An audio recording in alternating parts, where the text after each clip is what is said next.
Stay up to date with news, programs, and activities of the government with SKNIS. Like us on Facebook. Listen to us on SoundCloud.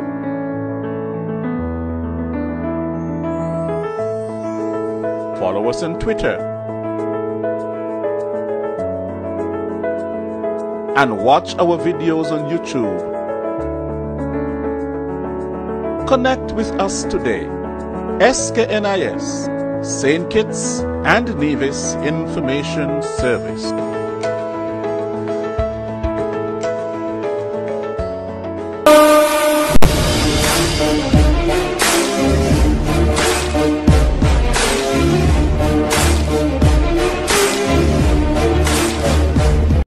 Hello and welcome to another edition of the SKNIS Produced Week in Review. This program is geared at highlighting the work of the Government of National Unity for the past week. I am your presenter, Jamiela McPhail. In the top stories for this week, Takoya Warner emerges as Junior Tourism Minister. CFBC team working hard to expand scope of agricultural program. Immigration Act amendments to give way to the Advanced Passenger Information Bill, and full potential of the Frigate Bay Strip to be realized through the South Frigate Bay Enhancement Project.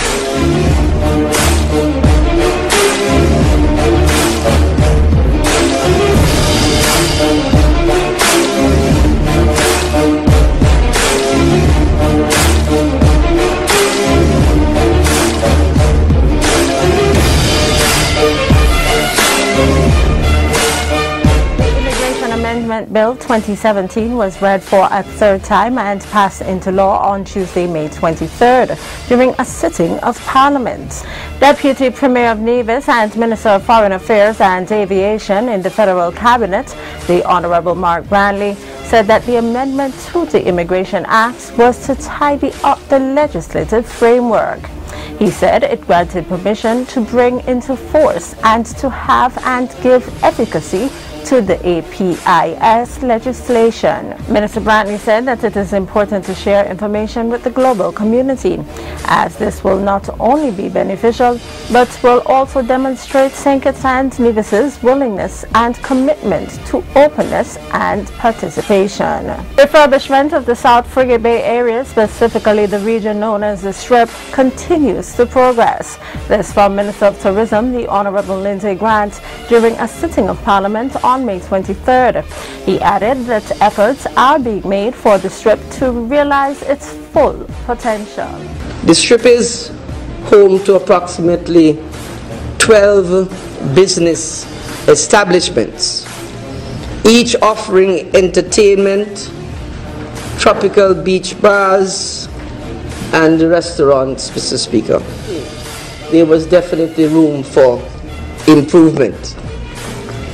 The Ministry of Tourism commissioned a report by Aplum 360, which provided an analysis of the existing conditions, and they made recommendations on what could be done to realize the full potential of this major attraction.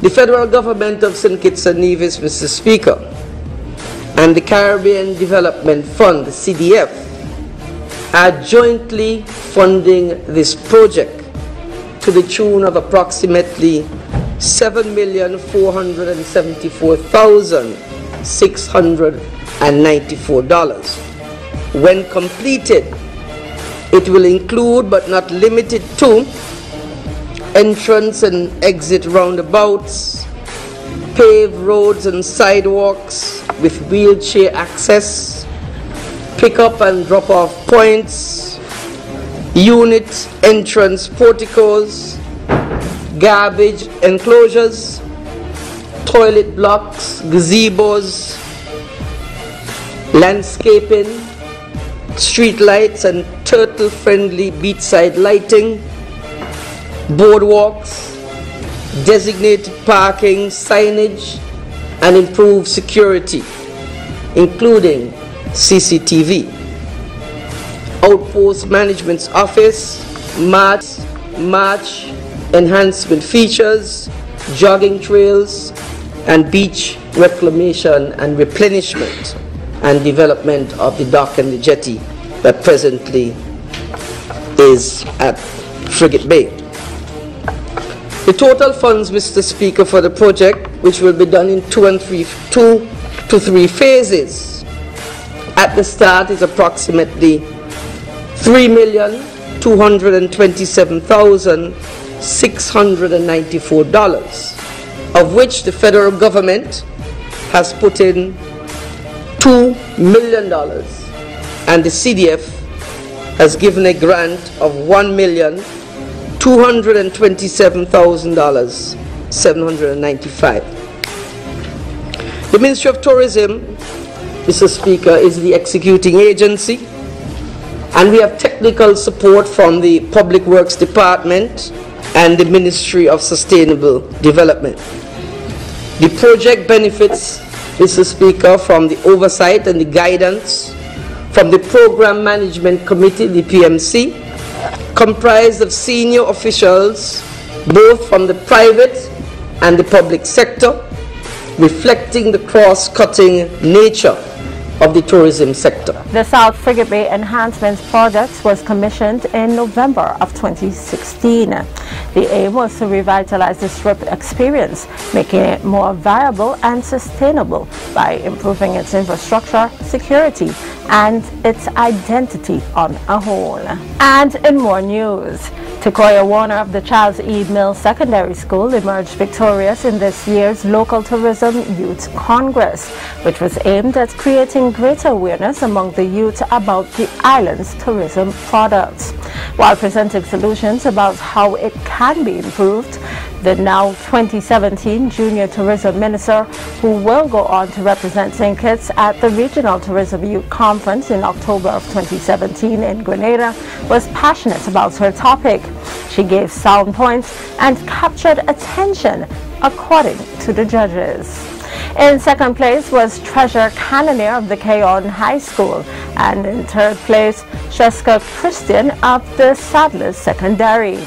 Having young persons put forth their views on tourism topics and express themselves convincingly on the matter to the country as a tourism destination, development of tourism is important, according to the Minister of Tourism, the Honorable Lindsay Grant. The Agriculture Program of the Technical and Vocational Division at the Clarence Fitzroy Bryant College, CFBC, is approximately 3 years old, and the organizers are strengthening systems to enhance its scope. That institution's Director of Employees and Program Development, Dr. Leighton Arain, as well as Science Lecturer, Mr. Stuart Laplace, shared about the Agriculture Program on Wednesday's edition of the Government Radio and Television Program, Working for You. Mr. Laplace stated that a lot of effort was made to dispel the stigma associated with the field of agriculture. We recognize that we could no longer do things in the traditional way. Everything is moving ahead with the exception of agriculture. So by introducing technology with agriculture, we now bringing agriculture a little closer to the sphere, the technological sphere.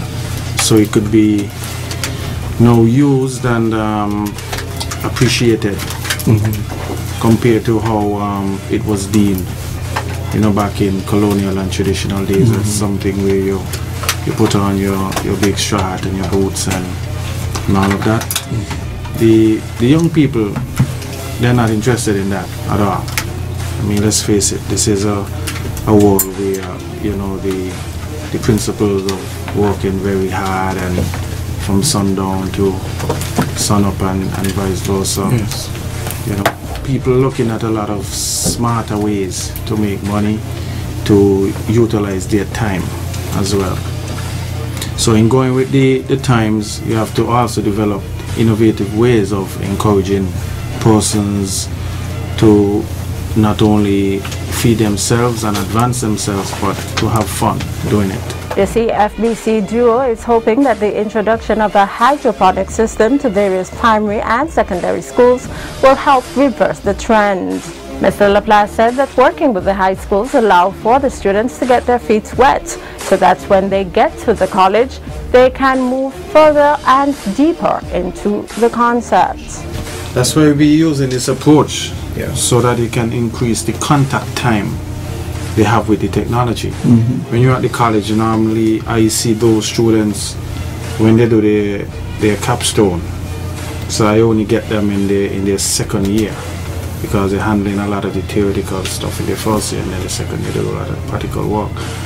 And I still feel like those 5-6 months is still not enough contact time, because you cannot really get exposed to a plethora of crops practically in that short space of time. So if you're in the high school setting, and we are part of that, and we are showcasing the various crops that can be grown, they're doing the SBAs, etc. There on site, they're doing their own data collection and the measurements and all of that. Students wishing to pursue the subject in university can take advantage of the partnership between the CFDC and the University of Central Florida. The credits earned from the subject at the CFDC can be transferred to the University of Florida, shortening the period of study needed to earn an undergraduate degree.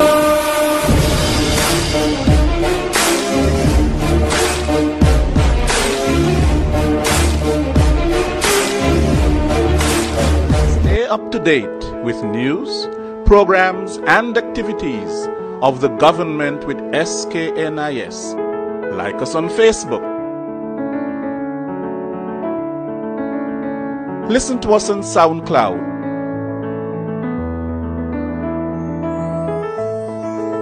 Follow us on Twitter. And watch our videos on YouTube. Connect with us today. SKNIS, St. Kitts and Nevis Information Service.